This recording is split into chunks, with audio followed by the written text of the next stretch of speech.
Hello दोस्तों, स्वागत है आपका फिर से एक बार केमिस्ट्री अड्डा में। आई होप आप सब अच्छे से रह रहे होंगे। दोस्तों, इस लेक्चर में हम लोग मेटलर्जी के एक नए लेक्चर सीरीज़ की शुरुआत करने जा रहे हैं।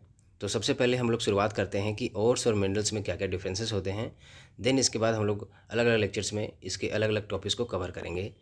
काफ़ी डिटेल में हम लोग सभी चीज़ों को चर्चा करने वाले हैं ताकि किसी भी तरह की चीज़ें ना छूट जाएँ। तो दोस्तों, ये हमारा प्यारा पीरियोडिक टेबल है जिसमें हमें कुल 118 एलिमेंट्स के बारे में पढ़ना होता है। इन्हीं 118 एलिमेंट्स से पूरी विश्व की संरचना हो पाई है। अर्थात हम लोग कह सकते हैं कि इसी एलिमेंट से जितने भी तरह के लिविंग और नॉन लिविंग थिंग्स हैं उनका निर्माण हो पाया है। जैसे कि हमारे बॉडी के अंदर हीमोग्लोबिन है। हीमोग्लोबिन आयरन कंटेन करता है जिसकी वजह से ऑक्सीजन का ट्रांसपोर्ट पॉसिबल हो पाता है। उसी तरह से हमारे पेड़ पौधों में पत्तियों में क्लोरोफिल होता है। क्लोरोफिल के अंदर मैग्नीशियम पाया जाता है। जैसे उसी तरह से हमारे अंदर हड्डियां हैं और हड्डियों के अंदर कैल्शियम फॉस्फेट अर्थात कैल्शियम मौजूद होता है।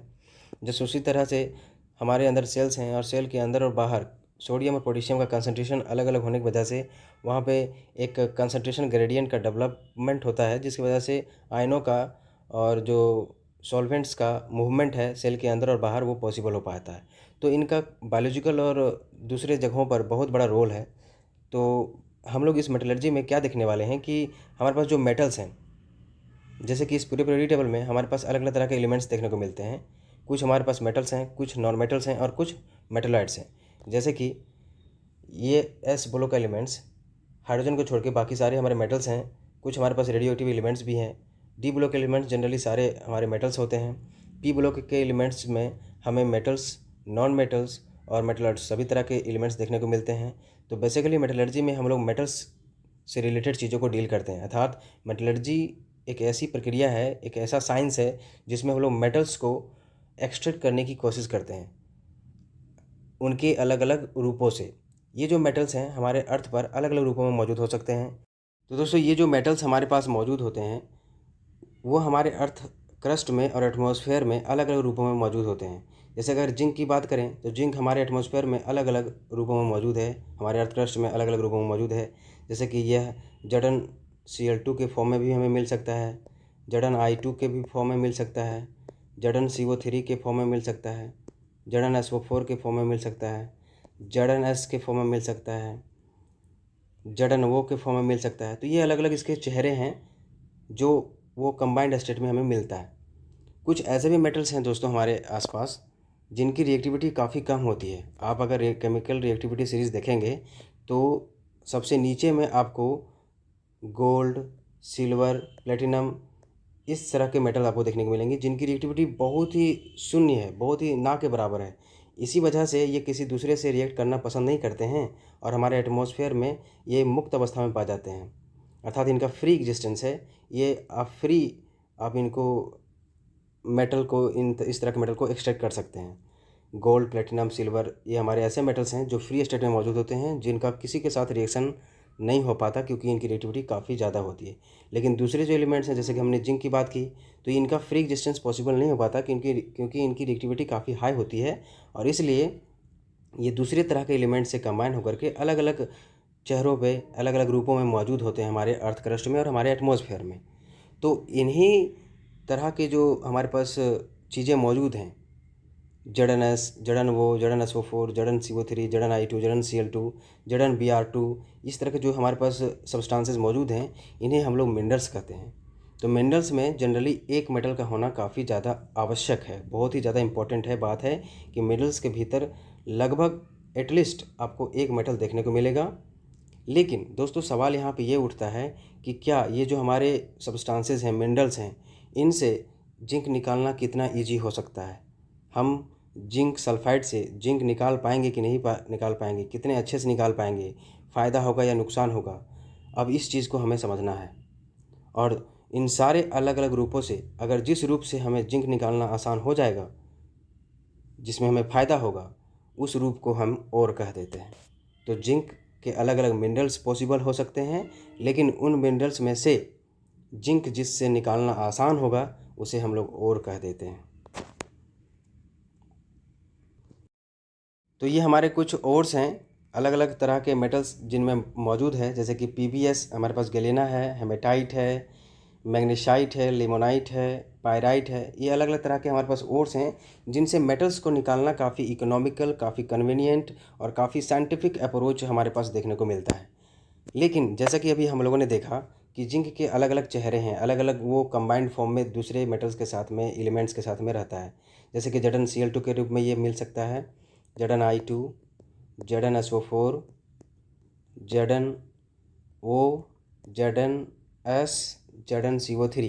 ये हमारे अलग अलग जिंक के चेहरे हैं जिनमें जिंक आप आसानी से देख सकते हैं कि जिंक इनमें है मौजूद। तो ये हमारे जिंक के अलग अलग मिनरल्स कहे जाएंगे। लेकिन ओर्स हम उन्हें ही कहेंगे जिनसे जिंक को निकालना काफ़ी आसान हो। इतने सारे जिंक के मिनरल में से सिर्फ ZnCO3 और ZnS में से जिंक को निकालना काफ़ी आसान होता है, काफ़ी इकोनॉमिकल होता है, यानी कि फ़ायदेमंद, प्रॉफिटेबल होता है। बाकी जो मिनरल्स हैं उनमें अगर आप जिंक निकालने जाएंगे तो उनकी मात्रा काफ़ी कम मिलेगी और उनको निकालना काफ़ी डिफ़िकल्ट होगा। इसलिए इन्हें हम लोग ओर्स की कैटेगरी में नहीं रखते हैं।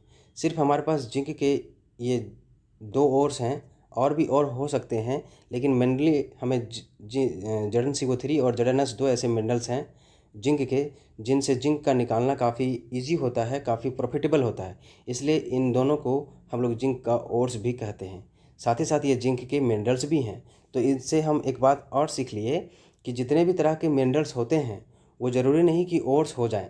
ओर्स वही होंगे जिनसे मेटल्स का एक्सट्रैक्शन काफ़ी इजी, काफ़ी इकोनॉमिकल, काफ़ी कन्वीनियंट, काफ़ी साइंटिफिक हो। तो अर्थात all minerals can not be ores, all minerals can not be ores, but जितने भी तरह के ओर्स हैं वो मिनरल्स हो सकते हैं। अर्थात ऑल ओर्स आर मिनरल्स। ये आप चीज़ों को समझ गए होंगे। अब हम लोग इनके बीच के डिफरेंसेस को समझते हैं। तो दोस्तों अभी हम लोगों ने देखा कि मिनरल्स जो होते हैं वो वैसे नेचुरली ऑकरिंग सब्सटेंसेस होते हैं जिनमें कम से कम एक मेटालिक एलिमेंट का मौजूद होना काफ़ी ज़्यादा ज़रूरी है। ज़रूरी नहीं है, उसके अंदर लो और हाई दोनों तरह के उसमें कंसंट्रेशन मेटल का हो सकता है। हाई कंसंट्रेशन भी मेटल का हो सकता है, लो कंसंट्रेशन भी मेटल का हो सकता है। ओर्स उसे बोलेंगे जिसमें हाई कंसंट्रेशन ऑफ और मेटल का हमें देखने को मिलता है। यानी कि ओर्स जो होते हैं वो मिनरल्स ही होते हैं जिसमें मेटल्स का कंसंट्रेशन काफ़ी हाई होता है। और मिनरल्स में हम लोग उन मिनरल्स को और नहीं कहेंगे जिसमें मेटल का कंसंट्रेशन काफ़ी लो होता है। अब आइए इनके बीच के डिफरेंसेस को हम समझते हैं। तो दोस्तों ये कुछ डिफरेंसेस हैं। जैसे कि अभी हम लोगों ने देखा कि मिनरल्स जो होते हैं वो नेचुरली अकरिंग सब्सटेंसेस होते हैं जो नेचर में अलग अलग रूपों में मौजूद होते हैं। जैसे कि जिंक के अलग अलग चेहरे हम लोगों ने देखे थे, वो अर्थ क्रस्ट में या एटमॉस्फेयर में मौजूद हो सकते हैं। तो उन्हें और कम से कम उनमें एक मेटल मौजूद होता है, एटलीस्ट 1 मेटल हमें देखने को मिलता है। ओर्स जो होते हैं वो वैसे मिनरल्स होते हैं जिनसे मेटल को प्रॉफिटेबली एक्सट्रैक्ट करना काफ़ी आसान होता है। प्रॉफिटेबली हम लोग मेटल को जिससे निकाल सकते हैं उसे ओर्स कहेंगे। जितने भी तरह के मिनरल्स हैं वो ज़रूरी नहीं कि ओर्स हो जाएं, लेकिन जितने भी तरह के ओर्स हैं वो एकदम 100% पक्का है कि वो मिनरल्स होंगे। एग्जाम्पल के तौर पर जैसे कि हमारे पास बॉक्साइट है, ये एल्युमिनियम का एक और है जिससे एल्युमिनियम को निकालना काफ़ी प्रॉफिटेबल होता है, बहुत ही ईजी, कन्वीनियंट और प्रॉफिटेबल होता है। उसी तरह से अगर क्ले की बात करें तो क्ले भी एल्युमिनियम का ही एक हमारे पास मिनरल है, बट इससे एल्युमिनियम एक्सट्रैक्ट करना बहुत ही डिफ़िकल्ट है। साथ ही साथ ये प्रॉफिटेबल हमें नहीं होता है, ये इकोनॉमिकल नहीं है। तो इसलिए हम लोग क्ले को मिनरल ऑफ एल्युमिनियम तो कहेंगे बट ओर ऑफ एल्युमिनियम नहीं कह सकते। बॉक्साइड ही है जिसे हम लोग ओर ऑफ एल्युमिनियम कह सकते हैं। तो दोस्तों इस तरह से हम लोगों ने एक मेन इंपॉर्टेंट चीज़ सीखा कि जितने भी ओर्स हैं वो मिनरल्स हैं, लेकिन जितने भी मिनरल्स हैं वो ज़रूरी नहीं कि ओर्स हो जाएं। आई होप आपको मिनरल्स और ओर्स के बीच के डिफरेंसेस को समझ में आया होगा और अब आपको ये भलीभांति समझ में आया होगा। तो दोस्तों इस तरह से हम लोगों ने ओर्स और मिनरल्स के बीच के डिफरेंसेस को समझ लिया, किसे ओर कहेंगे किसे मिनरल कहेंगे, इस चीज़ को समझ लिया।